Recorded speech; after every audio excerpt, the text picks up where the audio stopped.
morning, guys. Today I want to go ahead and take you through a big mistake I see a lot with band stretching that I think is really hurting people's backs, especially their low back. And I want to take you through it because I'm getting tired of seeing people doing it the wrong way. So I'm going to take you through, we're going to go ahead and go through the normal band stretching. And we're going to drop down into here. Now, what I want you to see is, I'm going to go ahead and I'm going to hook it onto my right foot so you can see it. We'll wrap it around to keep it locked on so you don't have any problems with it. Now, here's the key. You see my left foot. My left foot's got to stay engaged with the wall. And it's got to go ahead and it's got to keep engaged so my low back does not go ahead and rotate when I'm doing any of the cross body movements, all right? So I'm going to take the red band here and I'm going to lock it out. I'm just going to grab it, put my hand through the loop, all right, like so, go behind.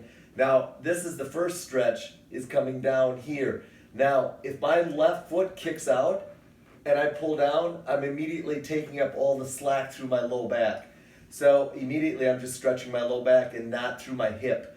So I'm gonna go in here, I'm gonna lock my left foot down, and if it's not tight, I'm gonna move in further so I can really engage my left quad, all right, so that I can keep that tight, and then I'm gonna bring it down that way. Now you'll see me a lot of times go ahead and lock out here, and that's fine. But the key thing is, you've got to keep that left foot straight up and down. You got to keep that left leg locked in. Now, a lot of times people will go ahead and as they push across here, they'll just let their body rotate. Or you'll see a lot of people go ahead like this and just pull themselves down.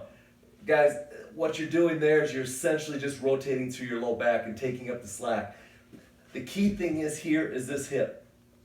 This hip has to keep rotating so my low back doesn't have to rotate as much. Yeah, my low back is not designed to go ahead and be a big rotator. It has rotation in it, but it's only there if we need it, not to use it up. So as I push across here, I want to push across there. I want to keep that left foot engaged into the wall. So as I push across, my low back stays relatively flat to the ground. Now, you're not going to see that very much when you see guys stretching with bands.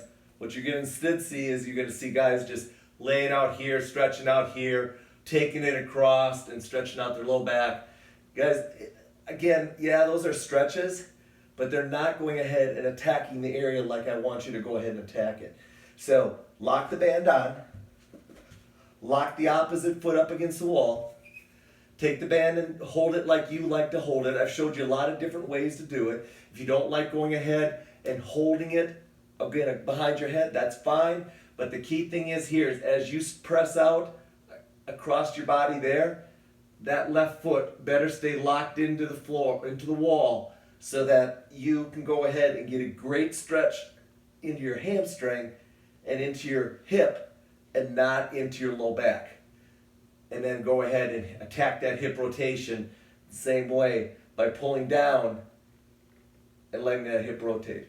Guys, a key element to band stretching, one that gets messed up a lot, and frankly, you're not helping yourself with band stretching if you're going ahead and you're not keeping that opposite leg locked in. The same thing would go for abduction and all the other rotational stretches that we do with the band, but specifically going across the body, got to keep that left foot locked in, or opposite leg locked in, so that the low back is not taking up all the rotation.